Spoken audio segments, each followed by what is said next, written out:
All right, so with the Iowa caucuses just 4 days away, the Republican primary is now taking shape. It's game time. Last night, Governor Ron DeSantis and Nikki Haley, they squared off in the last debate before Monday, and the two sparred over a number of topics. Let's take a look. I debated the governor of California, Gavin Newsom. I thought he lied a lot. Nikki Haley gives him a run for his money, and she may even be more liberal than Gavin Newsom is. I will tell you that when I was governor of South Carolina, we passed the toughest illegal immigration law in the country. Obama sued us over it, and we won. Under her administration, you would have seniors getting less cost of living adjustments while your tax dollars are going to pay the pensions of Ukrainian bureaucrats. That's not true. You talk about That's putting such Americans a lie, last. Ron. That is wrong. You've supported all that money going over there. So let's put our own people first. Now, last night's headline didn't end there. Anti-Trump crusader, the one and only Christie, who left office with a 14% approval rating, announced the suspension of his campaign, but not before this shot at Nikki Haley caught on a hot mic. Take a listen. Who's punching above their weight and who's getting a return on their investment, and she's going to get smoked. And you and I both know it. She's not up to this. Here with reaction, 2024 Republican presidential candidate and now my governor. I know you stuck with me. This is really, I'm sure this is painful for you. Governor Ron DeSantis is here. Sean, the thing about it is us Floridians usually don't go north in January. Here I am in Iowa. It's now single digits. There's going to be a big snowstorm coming through tonight and tomorrow. By caucus night, they think it could be negative 20 degrees. With wind chill even less than that. And I was down in Florida at the beginning of the week for the State of the State address. When I flew up to Iowa, I do own a winter coat in Florida. I haven't worn it in a while, but I left it there. So we're getting my stuff. I'm going to be ready to go. Well, but we've got a lot of great supporters that are. I gave away all my winter crazy, clothes. They're gone. I gave it away. I wasn't planning on 20 below weather, and I'll be there with you on Monday. All right, let's talk about, from your perspective, the state of the race. How important is Iowa to you? I always find Iowa, a caucus system, could be a little funky. New Hampshire allowing independents to decide, what party primary they want to vote for. That kind of puts a twist into things. Your reaction to both of those, and then heading into South Carolina.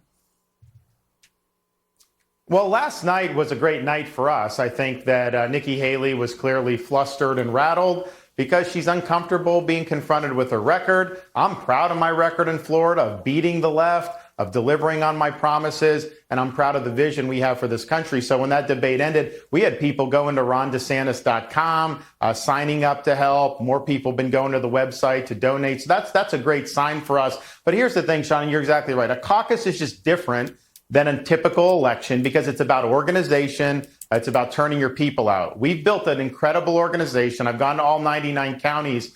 I've answered questions from Iowans all across the state. That is not necessarily what coastal media likes to see. They think you're spending too much time listening to people. I disagree with that.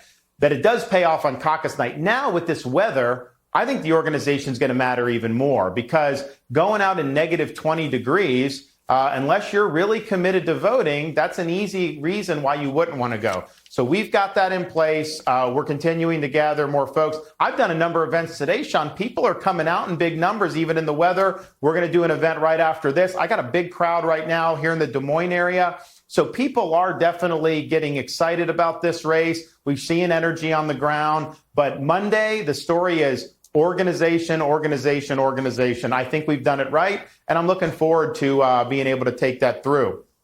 I'm looking forward to it, but I'm not looking forward to the 20 degree below zero weather that I'm going to be flying into, assuming I can get there with all the weather. It's very interesting. I was a little surprised, Governor. I had confided in you and told you and many other people, I said it publicly for years, that I was going to get out of New York.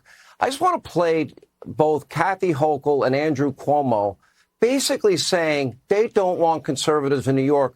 But I want you to answer under the prism of you have a larger population than New York. You have half the budget of New York. Your infrastructure is twice as good as New York. And your schools are number one, and your crime is half of what New York's crime is, with half the money. But just listen to what these two governors had said to conservatives in the state. And we're here to say that the era of Trump and Zeldin and Molinaro, just jump on a bus and head down to Florida where you belong, okay? Get out of town. Get out of town. Because you don't represent our values. You are not New Yorkers. Their problem is not me and the Democrats. Their problem is themselves. Who are they? Are they these extreme conservatives who are right to life, pro-assault weapon, anti-gay? Is that who they are? Because if that's who they are, and if they are the extreme conservatives, they have no place in the state of New York. Because that's not who New Yorkers are. And he said, tax the rich, tax the rich, tax the rich. We did.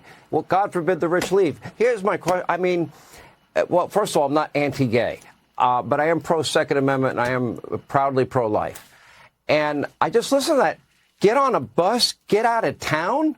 I mean, you're earning, what, 400,000 new Floridians, now including me, a year. I got to imagine you're pretty happy about that. And, you know, obviously the upper income people save a lot of money because they chase them out. But it's not just that, Sean. I mean, the number of people that retire out of FDNY, NYPD, Port Authority, where do they go? I mean, some of them obviously stay in the tri-state area, but a lot of them move to Florida. I mean, we've got a massive numbers of folks retired here who were active on 9/11 and responded to the Twin Towers. So, you know, they're getting New York pension payments and they're spending it in Florida. And you're right. We have half the budget with much better results. Our state government in Florida is the smallest of employees per capita in the entire country. It just shows you the people in New York are getting taxed for your state government to waste that tax dollars because we're doing better with half the footprint. But I also think what you showed with Hochul and Cuomo, there's this movement amongst the left to try to demand a one-party state and to try to weaponize government against conservatives. It's not surprising that you've seen that with that line of thinking. I think it's really dangerous. Yeah, well, I thought California was bad. New York is just as bad, if not worse. And I'm still getting asked questions about your debate with Gavin Newsom. Governor, thank you for being with us. We'll see you on Monday. Thank you.